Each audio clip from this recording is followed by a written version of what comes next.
목요일, 금요일 여러분의 큐티를 도와주는 해설 가이드입니다. 오늘 여러분과 함께 읽고 나눌 말씀은 사무엘상 11장 1절에서 15절이고요. 제목은 사울이 암몬과의 전쟁을 승리로 이끌다입니다.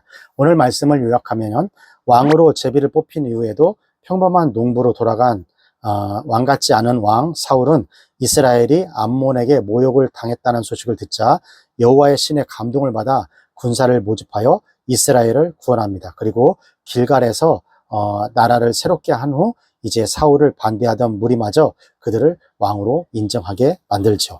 1절에서 8절 말씀 보도록 하겠습니다. 암몬 사람 나하스가 올라와서 길르앗 야베스를 대하여 진침해 야베스 모든 사람이 나하스에게 이르되 우리와 언약하자. 그리하면 우리가 너를 섬기리라. 암몬 사람 나하스가 그들에게 이르되 내가 너희 오른 눈을 다 빼어야 너희와 언약하리라. 내가 온 이스라엘을 이같이 모욕하리라. 야베스 장로들이 이르되 우리에게 일의 유예를 주어 우리로 이스라엘 온 지경에 사자를 보내게 하라. 우리를 구원할 자가 없으면 내가 나아가리라 하니라.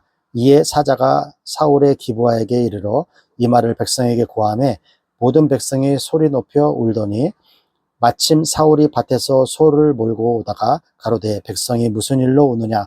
그들이 야베스 사람의 말로 고하니라. 사울이 이 말을 들을 때에 하나님의 신에게 크게 감동되매 그 노가 크게 일어나서 한결이 소를 취하여 각을 뜨고 사자의 손으로 그것을 이스라엘 모든 지경에 두루 보내어 가로되 누구든지 나와서 사울과 사무엘을 쫓지 아니하면 그 소들도 이와 같이 하리라 하였더니 여호와의 두려움이 백성에게 임하매 그들이 한 사람 같이 나온지라. 8절 사울이 베색에서 그들을 계수하니 이스라엘 자손이 30만이요 유다 사람이 3만이더라. 8절까지는 남국에 처한 길르앗 야베스의 모습이 나오는데요. 사울이 왕이 된 이후 사람들이 사울을 왕으로 받아들이지 못하고 있을 때 암몬 사람 나하스가 길르앗으로 올라와 전쟁을 하려 했어요. 암몬 사람 나하스가 쳐들어오자 길르앗 사람들은 싸우지 않고 죄악을 맺고 공신으로 섬기겠다라고 제안을 합니다. 암몬과 전쟁하는 것을 두려워하였기에 속국이 되겠다라는 그런 생각을 했던 것이죠. 이러한 제안에 길르앗 사람들의 오른쪽 눈을 다 빼면 그 제안을 믿겠다라고 길르앗 나하스 암몬 사람이 그렇게 얘기합니다. 나하스는 오른쪽 눈을 빼는 것이 이스라엘을 조롱하는 것이라고 생각합니다. 나하스는 속국을 만드는 것이 아니라 조롱하고 놀리다가 모두 죽여버리는 것이 그의 목적입니다. 이런 나하스의 요구에 일주일 시간을 달라고 요구를 하는데요. 길르앗 야베스 장로들은 이스라엘에게 지원 요청을 하므로 1만에 실마리라도 잡아보려고 했어요. 나하스는 이 제안을 받아들입니다. 이것은 자신의 군사적 우월감에서 나왔다고 봅니다. 아무리 군사를 모으고 지원 요청을 해도 자신의 상대가 되지 않을 것이라고 생각했던 것이죠. 시간을 주었는데도 구원자를 찾지 못하면 그것으로 더 조롱하겠다라고 생각한 것입니다. 이런 나하스의 판단은 이스라엘이 얼마나 군사적으로 나약했음을 파악한 것인데요. 전령들이 이스라엘을 돌아다니다가 사울이 있는 곳까지 오게 돼요. 사울이 사는 기브아 사람들에게 이런 사실을 말하니까 같이 슬퍼해 주었습니다. 이런 상황에서 사울이 등장을 하는데요. 사울이 왕이 되지만 밭에 일을 하다가 돌아오는 중에 성읍에서 우는 소리가 있어서 자초지종을 물으러 들어갑니다. 이에 백성들은 야베스 사람들은 사울에게 그 말을 전해 주었고요. 이 말을 들은 사울에게 하나님의 영이 강하게 임하여 사울은 크게 분노를 했습니다. 사울은 이러한 이방 사람들이 조롱하는 것을 참을 수 없었고 하나님의 영이 사울에게 이들을 구원할 수 있는 힘과 용기를 주었습니다. 사울은 전체 지역에 강제적인 소집 명령을 내리고요. 여기서 일반 사자들과 사울이 왕으로서 명령이 달랐다는 것을 볼 수 있어요. 만약 소집에 응하지 않으면 전령들이 가지고 간 각등 고기들처럼 될 것이라고 협박을 한 것이죠. 그리고 이 말을 들은 사울의 말에 하나님께서 권위를 세워주었어요. 결과 전쟁하기 위해 모였는데 그 숫자가 33만 명이 되었습니다. 9절에서 15절 무리가 온 사자들에게 이르되 너희는 길르앗 야베스 사람에게 이같이 이르기를 내일 해가 더울 때 너희가 구원을 얻으리라 하고 사자들이 돌아와서 야벳 사람에게 고하며 그들이 기뻐하니라. 야벳 사람들이 이에 가로되 우리가 내일 너희에게 다가가리니 너희 소견에 좋은 대로 우리에게 다 행하라 하니라.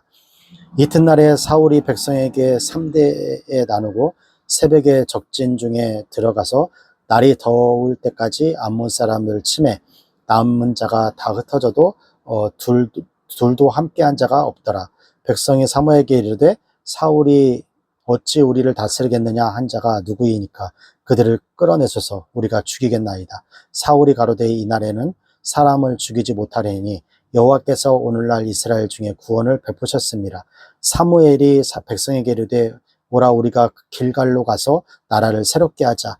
15절 모든 백성이 길갈로 가서 거기서 여호와 앞에 사울을 왕으로 삼고 거기서 여호와 앞에 화목제를 드리고 사울과 이스라엘 모든 사람이 거기서 크게 기뻐하니라.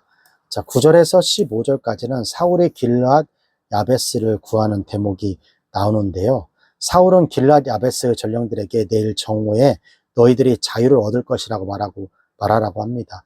길르앗 야베스 사람은 암몬 사람들에게 구원자를 찾지 못하여 항복할 것처럼 말하고 하지만 그 시간에 전쟁하려고 길르앗 야베스 사람들은 나갔고 사울은 정오가 되기 전에 그들을 쳐서 산산이 흩어지게 만들었어요. 보기에는 무기력하고 무력해 보이지만 하나님 함께 하시면 어떠한 강력한 군대도 무너질 수밖에 없다는 것이죠. 여기서 사울은 전쟁은 하나님 손에 있다는 것을 알 수 있게 되었어요. 그리고 이 전쟁으로 사울의 지지자가 높아져 사울을 왕으로 반대하는 사람들을 죽이자고 합니다. 사울은 이러한 기쁜 날에 사람을 죽여서는 안 된다고 말하면서 이 일로 사울은 정식으로 왕이 되었고 많은 백성들은 사울의 왕됨을 기뻐했습니다. 하나님의 선택은 인간의 선택과는 달라서 종종 받아들이기는 어렵지만 믿고 따라가면 그 선택이 최선임을 알게 해 주신다는 것입니다. 자, 여기까지가 사무엘상 11장 1절에서 5절 말씀이 되겠고요. 오늘 말씀을 통해서 우리는 무엇을 묵상하고 또 무엇을 적용해야 할까요? 첫 번째, 사람들이 인정이 아니라 하나님이 인정하는 것이 중요하다는 것이죠. 사울은 이러한 전쟁의 승리로 왕위의 공의를 찾았어요. 그래서 자신을 왕으로 반대하는 사람을 얼마든지 처형할 수 있었어요. 하지만 이 전쟁의 영광을 하나님께 돌리며 왕정 초기의 정치를 화합과 통합의 정치로 이어가려고 하고 있습니다. 온전한 리더십은 칼끝에서 세워지는 것이 아니라 사람들의 인정이 아니라 하나님의 인정에서부터 세워진다는 것을 알 수 있습니다. 오늘 또 사람들의 인정을 받는 것이 아니라 여러분의 있는 자리에서 하나님의 인정을 받는 자로서 살아가는 오늘 학생들이 되시기를 주님의 이름으로 축원합니다.